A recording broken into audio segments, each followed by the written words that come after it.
take a listen to Trumpy. I would like to have him show his birth certificate. And can I be honest with you? I hope he can. Because if he can't, and if he wasn't born in this country, which is a real possibility, I'm not saying it happened, I'm saying it's a real possibility, much greater than I thought 2 or 3 weeks ago, then he has pulled one of the great cons in the history of politics. A lot of people want to see his college transcripts. They're not looking at his marks, his grades, was he a good student, was he not. They want to see, what does he say about place of birth?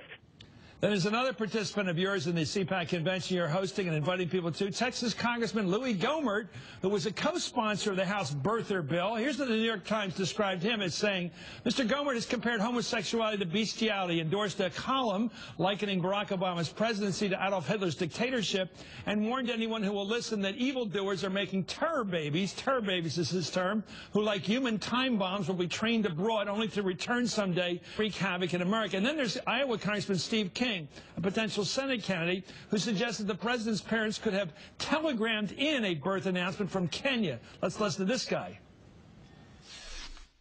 It would have been awfully hard to fraudulently file the birth notice of Barack Obama being born in Hawaii and get that into our public libraries in that microfiche that they keep of all the newspapers published. That doesn't mean that there aren't some other explanations on how they might have announced that by telegram from Kenya. The list goes on. So you have these characters that are okay for your convention, Al, but not an elected governor who's very popular in Jersey. Tell me your rules. Well, here's what we have. We've got 30 main ballroom speakers. The folks you mentioned, frankly, most of them are part of a 200-plus person panel program we have. 30 main ballroom speakers. We got, 40 Republican senators, 30 governors, 200-plus House members. And what we've got to do is select 20. And so what do? We selected 3 governors. Rick Perry, because his state is the #1 state in job creation, and I think it's a model for America. Bobby Jindal, because he's a bright, intellectual, young leader of the party. Selected Scott Walker because he's doing great things in our views in Wisconsin. And that was it. That's the list we invited. But you gave all the guys you mentioned are given less time than Donald Trump. You're giving him 14 minutes. You're giving 13 minutes to the governors. Why more time for the #1 birther in the country? You're laughing, but we got a Michael Steele. It's your part.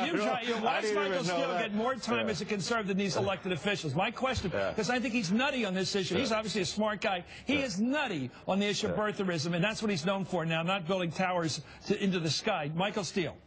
Well, look, first off, I think that characterization can be put behind Donald Trump. I think Donald Trump understands He won't put it behind him. Chris, he hasn't been talking about that. Come on, he talks about it every time he's asked about it, almost every time he gets a chance to talk. Wait a minute, let's make the point. Let's see what the man says tomorrow, #1. Okay, let's go. I think a couple of things. One, I think Donald Trump is going to reframe the arguments tomorrow from the economic arguments, from the grassroots. How do you reframe the birther issue, Michael? How do you reframe the birther issue? You don't talk about it. Oh, you drop it. Chris, nobody's talking about it but you. You're the only person bringing it up. Every time I ask about it, you did a 30-second lead-in on it. So, I mean, you know why? The fact of the matter because is, people that think the president's an illegal immigrant shouldn't be talking out loud almost anywhere. They think he's an illegal immigrant. That he snuck into the country, broke our laws, and is a fraud. All that's now behind us. Let's see where we go from here, Chris. Let's move the chart a little further. #1. #2, I would disagree with my friend Al Cardenas on this. I think the Chris Christies of the world need to be at CPAC. I think that they represent the power of republicanism on the East Coast. To be the governor of a blue state like New Jersey, and you're not speaking at this gathering of young conservative activists from around the country,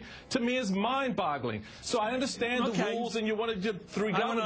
Let me ask you. But he's a guy that you need to have in this room. Fair enough. I'm with you on that, obviously. Let me ask you, Al.